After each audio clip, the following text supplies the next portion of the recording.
Ta' kuljum is-Soup Kitchen tal-Franġiskani fil-Belt Valletta tilqa' bejn 80 u 120 persuna li jmorru biex jiklu xi ħaġa flimkien, jew għax m'għandhomx biex jixtru l-ikel jew għax jinsabu kompletament wieħedhom. F'kummenti lil Net News Father Marcellino Mikallef spjega li fis-Soup Kitchen jattendu uħud li lanqas biss għandhom saqaf fuq rashom u tkellem magħna dwar kemm iżdiedu n-nies li huma homeless. Aħna għandna bibien miftuħa għal dawk in-nies li għaddejjin minn momenti diffiċli ta' faqar jew inkella li huma anke homeless.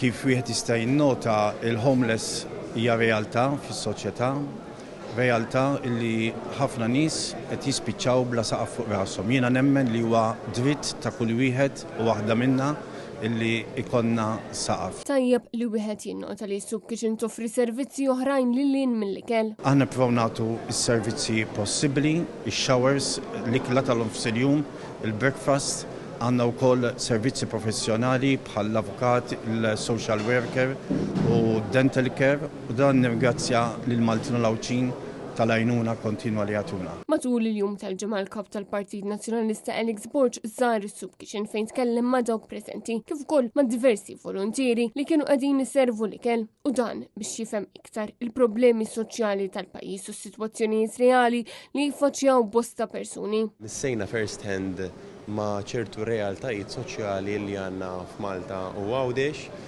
Hija importanti mhux biss għar-ritratt, mhux biss għall-videos, imma hija xi ħaġa li rridu aħna anke fil-politika tagħna nindirizzawha u verament nieħdu azzjoni fuqha biex nibdew intaffu dawn il-problemi soċjali li għandna f'pajjiżna. Huwa importanti li fil-ħidma tagħna politika, speċjalment anke fil-budget li ġej, huwa tajjeb li nitkellmu fuq l-aspett ekonomiku kif ħanżidu l-finanzjarament ta' ċertu setturi.